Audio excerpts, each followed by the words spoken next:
15ই ফেব্রুয়ারি 2026 যে মহাশিবরাত্রি তিথি, এই মহাশিবরাত্রি তিথিতে আমরা এত ধ্যান জপ নানান প্রয়োগের কথা কেন বলে থাকি, কেন করে থাকি? এই তিথির সঙ্গে জ্যোতিষশাস্ত্র এবং আমাদের জন্মছকের কি সম্পর্ক?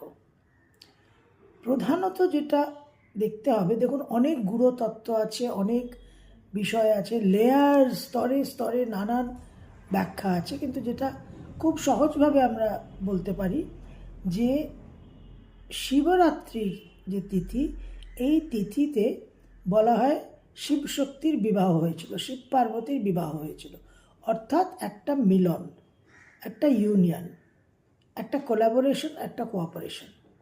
এবং এই শিবরাত্রিতে আমরা চন্দ্রের একটা বিশেষ প্রতিকার করতে পারি। চন্দ্রের যে বীজ মন্ত্র, তাতে কি বলা হচ্ছে?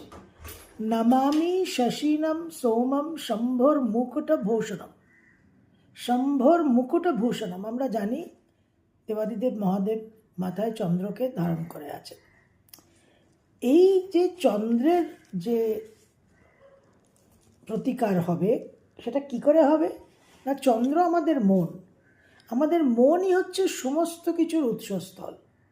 মনের মধ্যেই সব কিছু আমরা জন্ম দিচ্ছি। আমাদের মানসপুত্র, আমাদের ব্রহ্মার যেরকম মানসপুত্র ছিল, সেরকম আমাদের মন থেকেও কিন্তু অসংখ্য সহস্র শত সহস্র কোটি যে চিন্তা, যে কামনা বাসনা জন্ম নিচ্ছে, সেগুলোই কিন্তু আমাদের মানসপুত্র।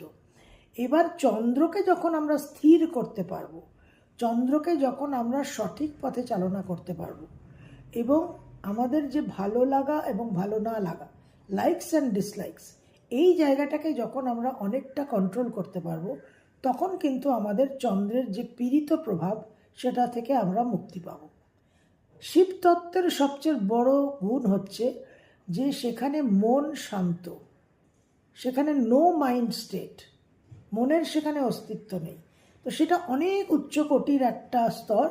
আমরা সেই উচ্চকোটির দিকে চিন্তাই করব না, তাকাবও না। আমরা অনেক একটা নিম্ন স্তরে, অনেক বাস্তব স্তরে দেখব যে শিবতত্ত্বের মাধ্যমে, শিবরাত্রিতে শিবতত্ত্বকে আবাহন করে আমরা যতটা সম্ভব আমাদের অস্তিত্বের মধ্যে চন্দ্রের যে প্রভাব, চন্দ্রের যে চাঞ্চল্য, চন্দ্রের যে ভালো লাগা না লাগা, চন্দ্রের কারণে যে ডিপ্রেশন, যে উৎকণ্ঠা, যে উদ্বেগ, যে দুশ্চিন্তা, সেটাকে আমরা কতটা কন্ট্রোল করতে পারি, কতটা আমাদের একটা নিয়ন্ত্রণে আনতে পারি।